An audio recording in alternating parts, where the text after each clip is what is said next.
मोदी जी ये बात ध्यान रखना कि अगर तुम पटेल के चेला हो तो मैं पटेल की औलाद हूं और मेरा नाम पल्लवी पटेल है। तुम उनके चेला हो लेकिन मैं किसी की चेली चाटी नहीं हूं। मैं सवाल पूछूंगी और तुम्हें जवाब देना होगा। जवाब दो इस बात का कि बुनकर का भविष्य कहां है। जवाब दो इस बात का कि मेरे नौजवान साथियों का रोजगार कहां है। जवाब दो इस बात का कि इस देश के, इस प्रदेश के किसान का हिस्सा कहां है। आपको जवाब देना हो इस बात का। क्या आप इस जिम्मेदारी से भाग सकते हैं? क्या आप जी चुरा सकते हैं, मन चुरा सकते हैं? इस बात का जवाब नहीं देंगे कि आपके शासनकाल में दलित के सिर से पेशाब कर दी जाती है।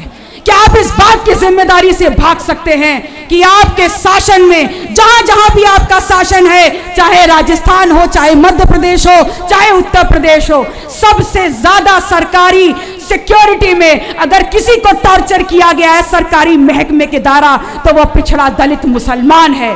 क्या आप इस बात की जिम्मेदारी से भाग सकते हैं कि सबसे ज्यादा अगर सामंतवादी ताकतों ने दोबारा सर उठाया है तो आपके शासनकाल में उठाया है? क्या आप इस बात से जी चुरा सकते हैं, जवाबदेही से भाग सकते हैं कि वो लोग कि जिनके घर गिराए गए, जिनकी प्रॉपर्टियों की कब्जे रखे गए, वो लोग तमाम वो लोग हैं जो पिछड़ा दलित मुसलमान के हैं। मैं आप लोगों से कहने आई हूं और अर्ज करने आई हूं कि पूरी ताकत से पीडीएम में लग जाइएगा और हम लोग आप लोगों को उस ताकत तक ले जाने का काम करेंगे जो आपकी हिस्सेदारी है और जो आपकी हकदारी है। हमने यही सोच करके पिछड़ा दलित मुसलमान का नारा दिया, जो पूर्ण शुद्धता है, जिसमें कोई मिलावट नहीं है और जिसमें संकल्पों और विचारों की 100% गारंटी है। बनारस ने बड़े बड़े इतिहास बनाए हैं, तो कभी ये सोच के डर मत जाइएगा कि मोदी जी को कोई हरा नहीं सकता। अगर बीजेपी को हराने का दावा करने वाली बीजेपी की ये ए टीम नहीं हरा पाएंगी तो हम पीडीएम मिलकर के मोदी जी को रफा दफा कर देंगे। इस वादे के साथ और उदाहरण के साथ कि आप सभी को 1977 का वो चुनाव याद होगा जब लोक बंधु जननायक राजनारायण जो आपकी धरती पर पैदा हुए, उन्होंने तत्कालीन आयरन लेडी प्रधानमंत्री इंदिरा गांधी को धूल चटाने का काम किया था। तो जब आयरन लेडी हारी, जब उस वक्त की आयरन लेडी हारी आम जनता के हाथ, तो इस वक्त ये झुट्टा भी हारेगा इस देश की आम जनता के हाथ। बहुत बहुत शुक्रिया। हम आमंत्रित करना चाहते हैं इस पूरे उत्तर प्रदेश में इस पिछड़ा दलित मुसलमान पीडीएम मोर्चा की स्थापना करने वाली पूरे उत्तर प्रदेश में नौजवानों की आवाज, महिलाओं की ताकत, सामाजिक न्याय की लड़ाई लड़ने वाली पूरे उत्तर प्रदेश में सबसे मुखर आवाज वंचितों की, मजलूमों की, हम लोगों की नेता आदरणीय डॉक्टर पल्लवी पटेल जी को आदर के साथ, अदब के साथ कि आप आए और इस जन सैलाब को संबोधित करें, हम लोगों को दिशा निर्देश दें, उत्साहवर्धन करें। हम लोगों की नेता डॉक्टर पल्लवी पटेल साहब, असद साहब डॉक्टर पल्लवी पटेल, असद साहब डॉक्टर पल्लवी पटेल, असद साहब डॉक्टर पल्लवी पटेल, जिंदाबाद जिंदाबाद।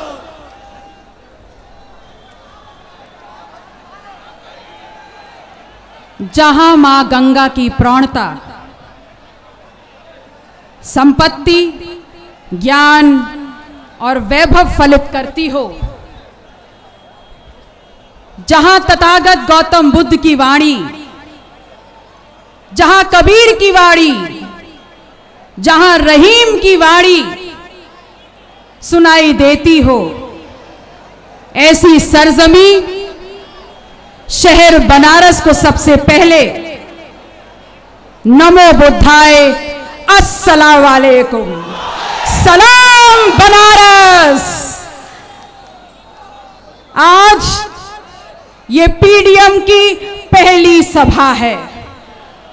ये पीडीएम क्या है, क्यों बनाया इसको और कौन सी ऐसी परिस्थितियां थी कि हमको ये पड़े, आज इन तमाम बिंदुओं पे आपके बीच में बात करने आई हूं। लेकिन मैं अपनी बात शुरू करूं उससे पहले उनका नाम जरूर लूंगी जिनकी वजह से और जिनकी दी हुई पहचान से मैं आज आपके बीच में हूं। अपना दल के संस्थापक यशकाई बोधिसत्व डॉक्टर सोनेलाल पटेल जी, मैं इनके चरणों में शत शत नमन करती हूं। और इस मंच पर मुख्य अतिथि के रूप में उपस्थित AIMIM के राष्ट्रीय सदर बैरिस्टर असदुद्दीन ओवैसी साहब का स्वागत करती हूं। इस मंच पर अपना दल की राष्ट्रीय अध्यक्ष पटेल राजमाता कृष्णा पटेल जी का स्वागत करती हूं। इस मंच पर PDM के घटक दल प्रगतिशील मानव समाज पार्टी के राष्ट्रीय अध्यक्ष आदरणीय प्रेमचंद बिंद जी का स्वागत करती हूं। इस मंच पर राष्ट्रवादी पार्टी के राष्ट्रीय अध्यक्ष का प्रतिनिधित्व कर रहे प्रदेश अध्यक्ष सुनील चंद पाल जी का स्वागत करती हूं। इस सम्मानित मंच का स्वागत करती हूं। आप सभी का स्वागत करती हूं। सुरक्षा में लगे सुरक्षा कर्मियों का, लोकतंत्र के सबसे मजबूत स्तंभ पत्रकार बंधुओं का, और खिड़कियों के पीछे से, इन झड़कों को पीछे से मेरी आवाज को सुन रही अपनी तमाम माताओं बहनों को सलाम करते हुए आप सभी का पुनः बारंबार स्वागत करती हूं। ये PDM है क्या? अगर इसको समझना है तो सबसे पहले ये समझिए कि ये इंडिया अलायंस क्या है, ये PDA क्या है। क्या गलती थी हमारी? सिर्फ इतना ही तो कहा था कि अगर 3 राज्यसभा की सीट आपके पास है, आप 3 लोगों को नामित कर सकते हैं, तो पिछड़ा, दलित, मुसलमान की महिला या आम आदमी क्यों नहीं हो सकता? तो इन्होंने क्या कहा? मैंने इनसे कहा कि अगर 3 राज्यसभा की सीट है तो वो महिला क्यों नहीं हो सकती जो सड़कों पे, खेत खलिहानों में तमाम दुश्वारियां झेल करके रोज कमाती है, अपने परिवार का पालन करती है, वो महिला राज्यसभा के लिए नामित क्यों नहीं हो सकती? लेकिन इनको बात समझ में नहीं आई। मैंने इनसे कहा कि अगर राज्यसभा की 3 सीटें हैं तो उसमें कोई पिछड़ा और दलित क्यों नहीं जा सकता? तो इन्होंने मुसलमान महिला को सम्मान देना इनको नागवार गुजरा, और दूसरी तरफ जिसने पिछड़ों का 3 स्तरीय आरक्षण छीनने का काम कर दिया, ऐसे सरकारी बाबू को नामित करके राज्यसभा में भेजने का काम कर दिया। ये धोखेबाज है। ना इनको महिला का सम्मान करना है, और विशेष रूप से पिछड़ी, दलित, मुसलमान का तो बिल्कुल नहीं करना है। मुसलमान का 100% वोट तो चाहिए, लेकिन मुसलमान का मां बोलने में भी इनकी जबान हकलाती है। ये है सच्चाई इनकी। और जब इनकी जबान हकला रही है तो फिर मुझे जरा ये बात बताइए कि ये क्या सोच रहे हैं और क्या समझ रहे हैं। ये सोच रहे हैं कि दूसरी तरफ आप देखिए, यहीं पर कांग्रेस के नेता राहुल गांधी आए थे, उनके साथ उस यात्रा में हम भी थे, आप सबने देखा होगा।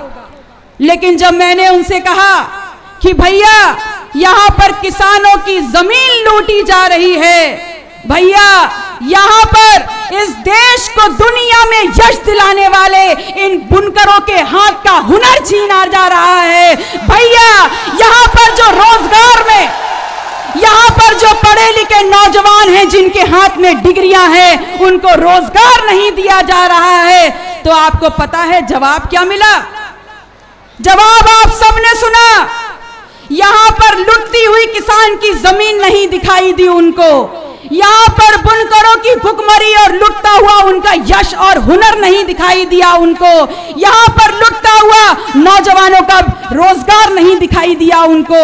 अगर राहुल भैया को कुछ दिखाई दिया तो उनको चंद मुट्ठी भर लोग शराब पीने के बाद हिलते दुलते सड़कों पे नजर आ गए। ये है असलियत। और उनको ये दिखना किसानों की लुटती जमीन, बुनकरों की भुखमरी और नौजवानों के रोजगार से बहुत ज्यादा अहमियत रखने वाला और राजनीतिक अहमियत रखने वाला दिखा। क्या समझते हैं ये लोग कि आपको लूटते रहेंगे और अपने बीच में ये बातें करते रहेंगे कांग्रेस और समाजवादी पार्टी के लोग कि घेर लो, एक हो जाओ, घेर लो इन मुसलमानों को, कहीं भागने ना पाए। क्या समझ रखा है? ये मुसलमान मुर्गी है क्या कि पकड़ लोगे, काट लोगे और पका के खा जाओगे? ये है उनकी असलियत।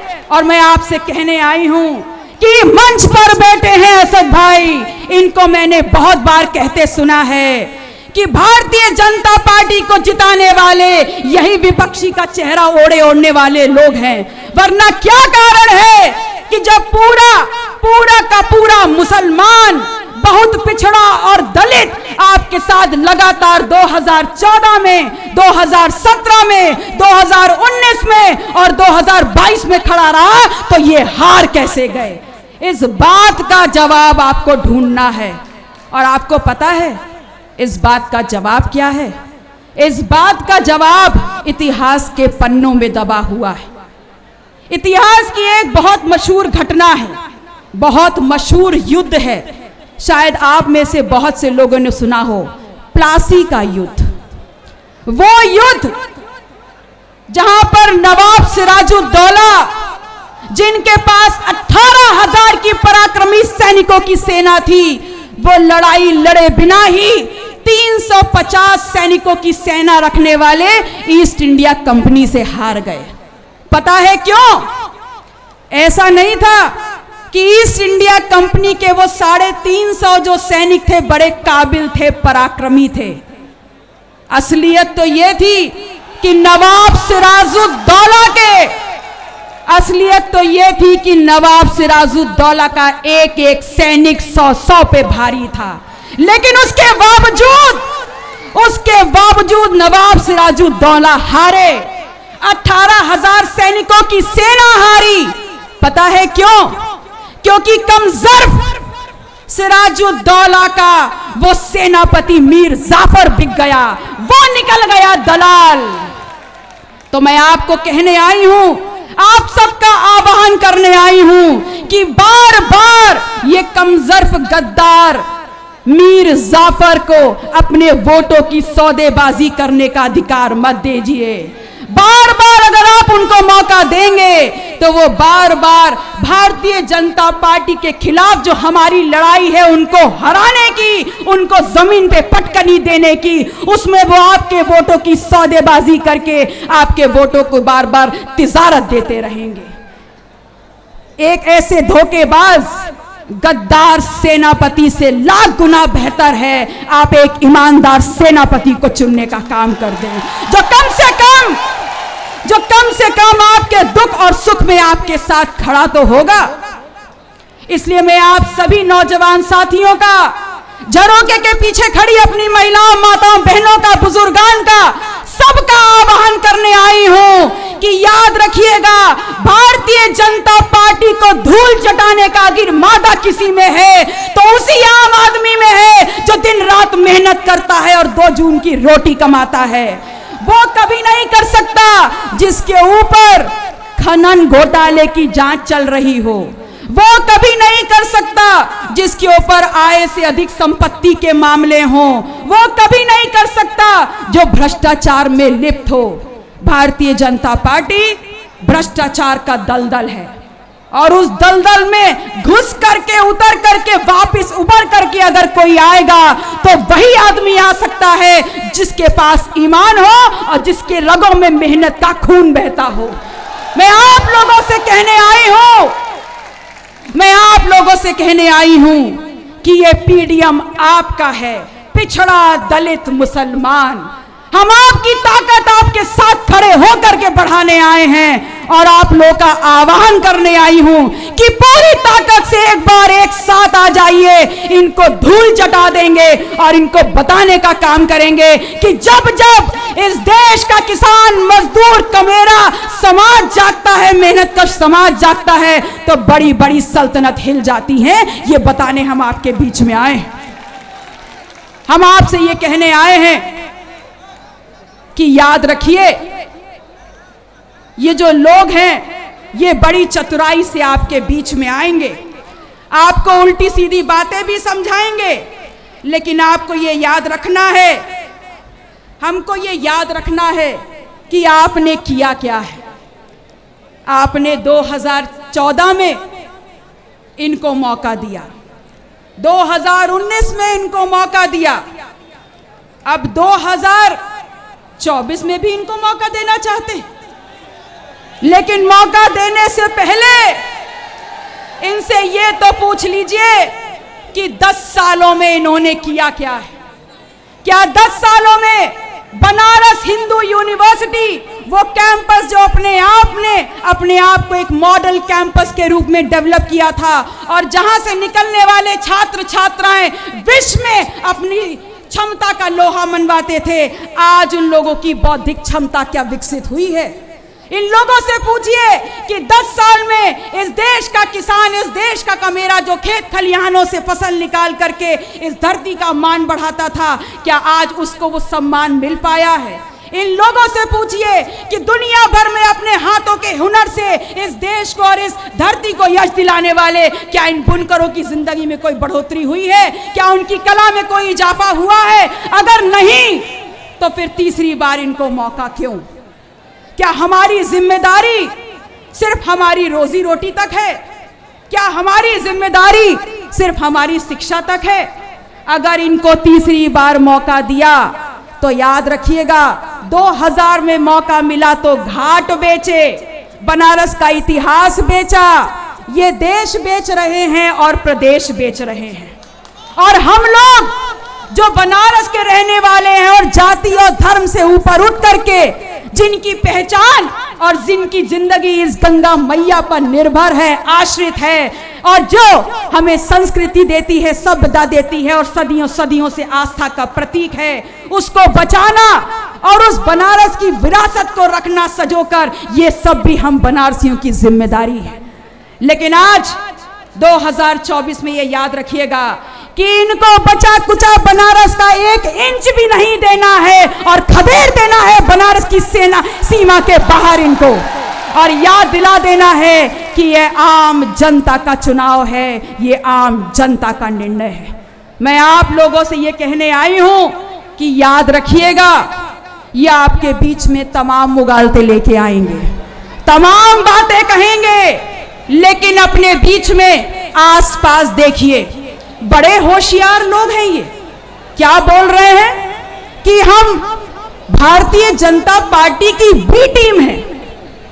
अगर हम भारतीय जनता पार्टी की बी टीम है तो आप लोगों से एक सवाल पूछती हूं, जब इसी बनारस में उच्च सदन में नेता पक्ष इस देश के प्रधानमंत्री माननीय नरेंद्र मोदी जी की इसी कॉन्स्टिट्यूएंसी में जब किसानों की जमीन काशी गेट के नाम पर, वैदिक सिटी के नाम पर, ट्रांसपोर्ट नगर के नाम पर लूटी जा रही थी, तब इस धरती का वो सांसद चुप क्यों था? उसने धोखा दिया है हम सबको, और धोखा दिया है तो अब उसका फल भुगतने को भी तैयार रहे। आज चारों तरफ लूट मची हुई है, और किसी भी तरफ देख लीजिए, भारतीय जनता पार्टी के राज में अगर सबसे ज्यादा शोषण किसी का हुआ है तो पिछड़ा दलित मुसलमान का हुआ है, और पिछड़ा दलित मुसलमान का हुआ है, और पिछड़ा दलित मुसलमान का शोषण करने वालों के सामने जिन्होंने विपक्षी गठबंधन बनाया और जिन्होंने बोला कि हम भारतीय जनता पार्टी को सिरे से गिराने का काम करेंगे, तो मैं उनको चुनौती देती हूं कि दुनिया भर में क्यों घूम रहे हैं? अगर भारतीय जनता पार्टी को धूल जताना चाहते हैं तो शुरुआत बनारस से क्यों नहीं करते? कन्नौज का रुख क्यों कर लिया है? मैं आपसे कहने आई हूं कि आज आइए, चुनौती देती हूं उन विपक्षी दलों को कि यहां आइए और यहां पर चुनौती स्वीकार करिए। इसी मन से मेरे सभी सम्मानित सदस्य यहां बैठे हुए हैं, उनके सामने घोषणा कर रही हूं कि अगर हिम्मत है और यहां लड़ने आएंगे तो पीडीएम बिना शर्त उनका सहयोग करेगा, समर्थन में उतर जाएगा। लेकिन हिम्मत हो तब ना। अगर हिम्मत होती तो वो व्यक्ति जो 10 साल से बनारस को लूट रहा है, जो आज भारतीय जनता पार्टी का यहां प्रत्याशी है, उसके सामने खुद उतरते, ना कि भारतीय जनता पार्टी के पुराने कार्यकर्ता को उठा करके हम सबको ठगने का काम कर देते। अरे चुल्लू भर पानी में मर जाना चाहिए ऐसे लोगों को, जो लोगों की भावनाओं के साथ खिलवाड़ कर रहे हैं। और मैं उनसे कहने आई हूं कि जिस दिन ये समाज जाग गया, मान लीजिए आप सबका खेल खत्म। और अब मौका है कि आपके साथ असद साहब खड़े हैं, आशीर्वाद देने के लिए पटेल राजमाता खड़ी है, हमारा सहयोग और ताकत बढ़ाने के लिए माननीय बिंद जी और बाबूराम पाल जी खड़े हैं। बस थोड़ा सा उत्साह लगा लीजिए, थोड़ी सी शक्ति लगा लीजिए और इस बार बेड़ा पार कर दीजिए।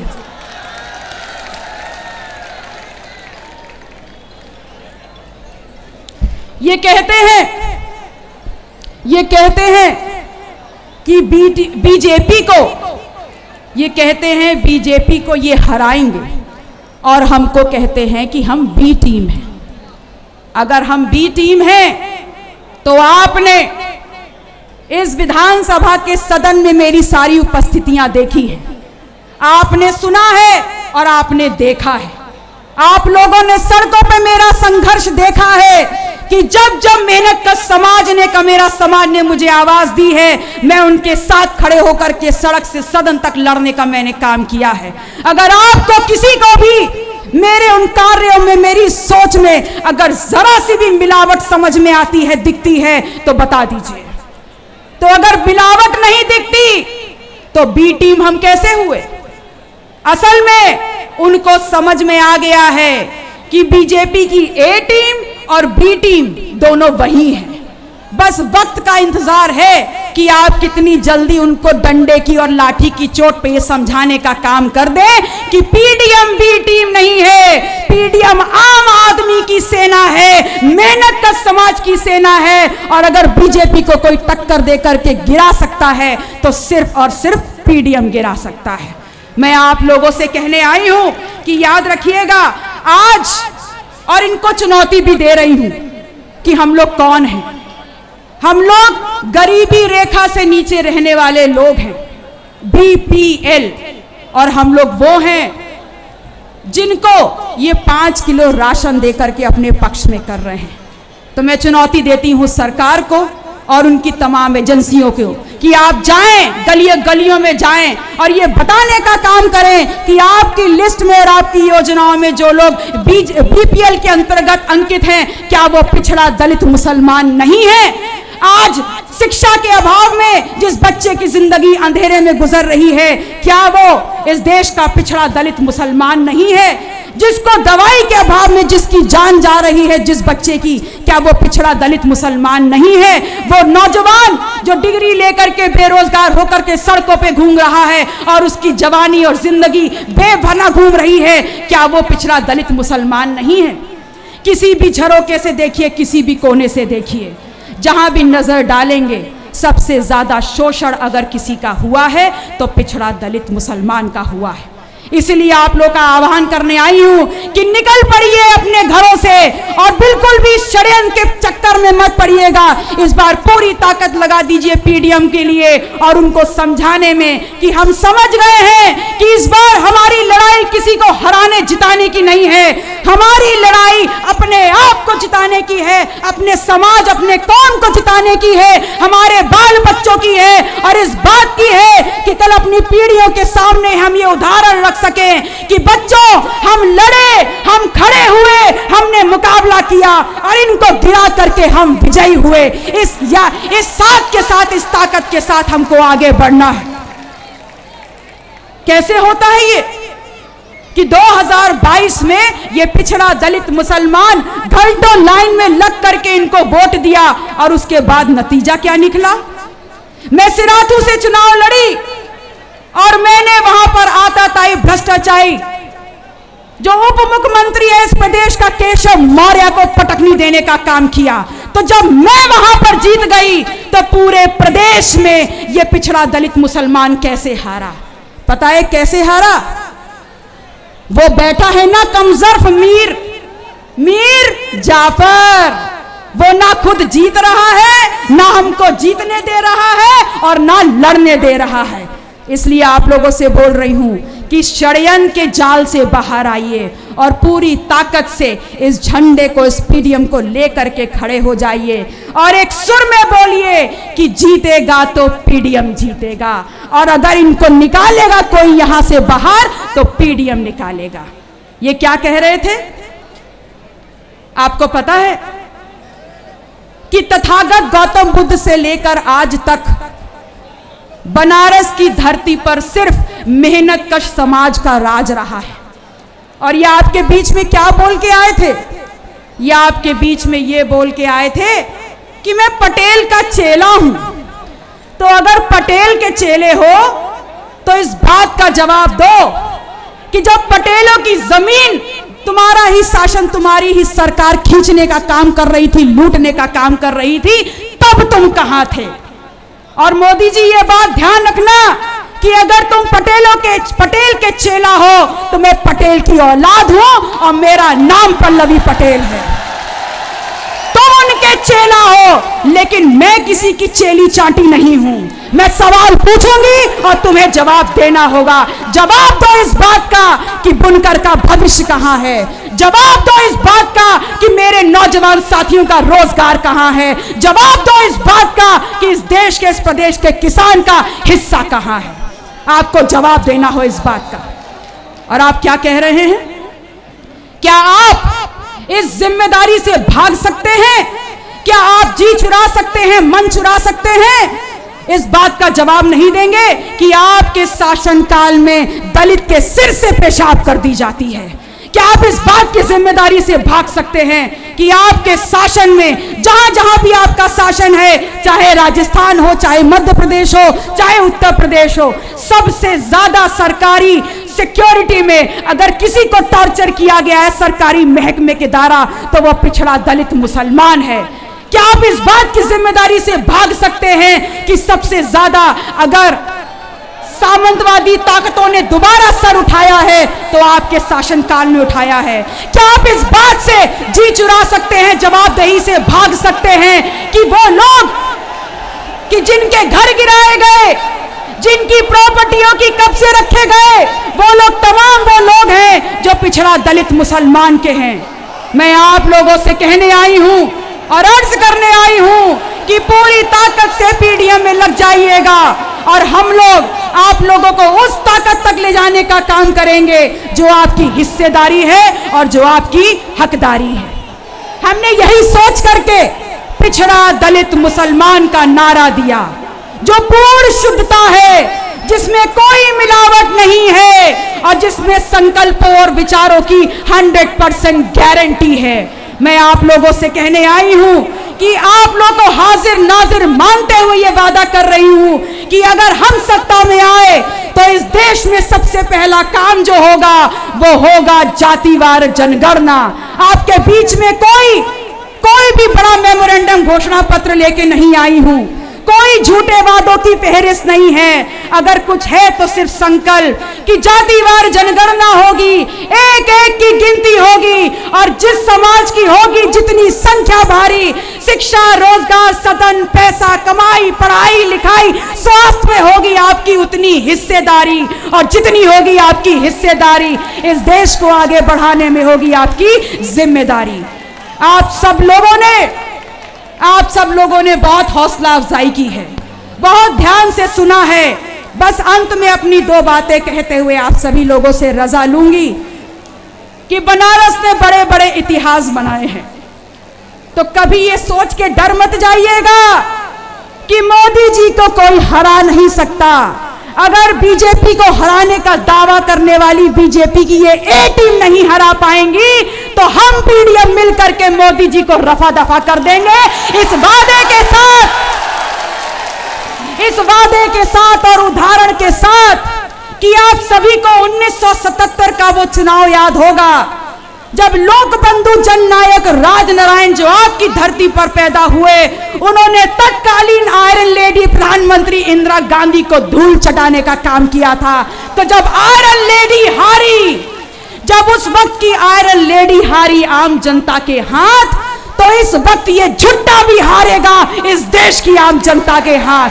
बहुत बहुत शुक्रिया, पुनः आप सभी को सलाम करती हूं। नमो बुद्धाय, जय संविधान, शब खैर। जब भी बढ़ जाते हैं पत्थर चलाने वाले, कम नहीं होते हैं ये आईना बनाने वाले। टूट जाते हैं, बिखर जाते हैं जर्रा जर्रा, लेकिन आईना फिर भी बनाते हैं आईना बनाने वाले, आईना फिर भी बनाते हैं आईना बनाने वाले।